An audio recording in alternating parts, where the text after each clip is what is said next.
Title: Something is Wrong with My Cat. I never thought I'd be the protagonist of a horror story, but here I am, sitting in my dimly lit apartment, trying to piece together the events that have unfolded over the past few days.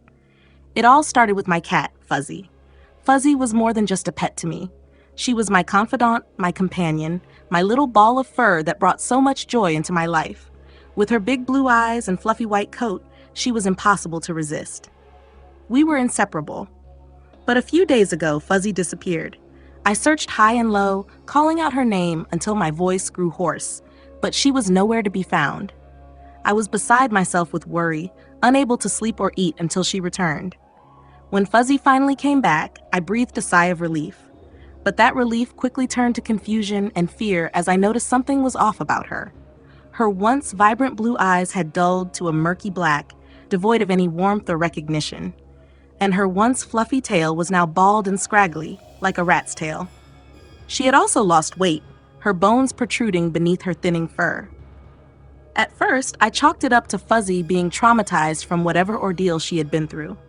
But as the days passed, her behavior grew increasingly erratic. She became distant, shunning my attempts at affection and recoiling from my touch. I tried to rationalize her strange behavior, telling myself that she just needed time to adjust. But then she started acting aggressive, hissing and growling at me for no reason. I was scared, but I couldn't bring myself to abandon her. And then today, the unimaginable happened. Fuzzy attacked me. I had just reached out to pet her when she lunged at me with claws bared, her once gentle demeanor replaced by a primal ferocity that sent chills down my spine. I managed to fend her off, but not before she left deep scratches on my arms and face. As I sat there, nursing my wounds and trying to make sense of what had just happened, I realized that something was terribly wrong with my cat. I don't know what's happened to Fuzzy or what could have caused her to change so drastically. But one thing is for sure, I'm not safe with her anymore. And as much as it pains me to admit it, I know what I have to do. I have to find a way to get rid of her before it's too late. But until then, I'll be watching my back, knowing that the creature prowling around my apartment is no longer the sweet, loving cat I once knew.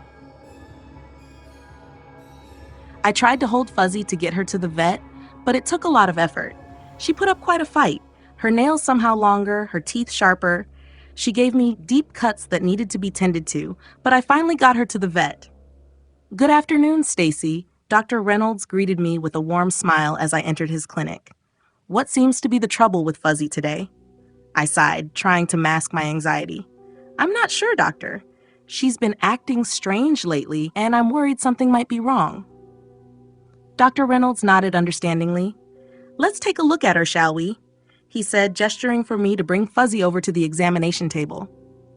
After administering a sedative, Dr. Reynolds began his examination, his hands gentle yet thorough. As he worked, we engaged in some light chit-chat, discussing everything from the weather to our favorite TV shows. But the atmosphere shifted when Dr. Reynolds made a startling discovery. This is peculiar," he muttered, his brow furrowing as he examined Fuzzy's abdomen. "Stacy, I think I found the source of Fuzzy's troubles." My heart sank as I watched Dr. Reynolds carefully extract the strange black worm from Fuzzy's body. I could feel my hands trembling as he held it up for closer inspection. "I've never seen anything like this before," Dr. Reynolds said, his voice grave. "This worm is unlike any known species. I'll have to send it off for further analysis." I nodded, my mind racing with fear and uncertainty. "Please, keep me updated on what you find." After what felt like an eternity, Fuzzy finally woke up from her sedation, her eyes blinking drowsily as she looked around the room. Dr. Reynolds assured me that she would be fine, but I couldn't shake the feeling of dread that lingered in the air.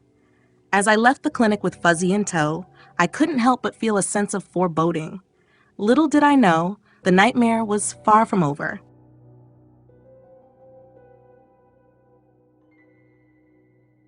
When I got home with Fuzzy, I tried to push aside the lingering unease that had settled in the pit of my stomach.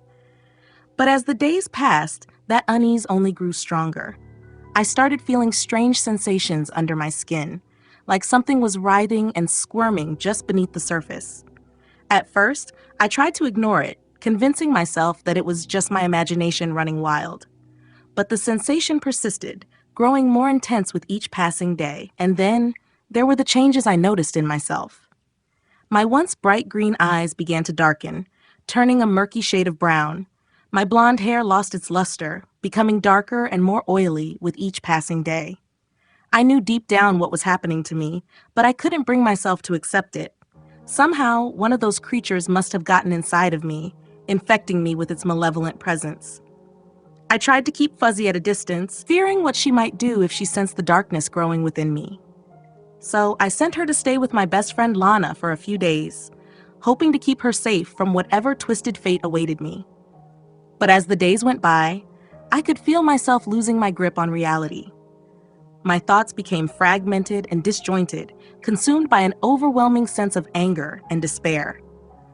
I knew I had to find a way to rid myself of the creature before it was too late. But with each passing moment, it felt like the darkness was closing in around me, suffocating me with its malevolent presence. I don't know how much longer I have left before I succumb to the darkness that lurks within me.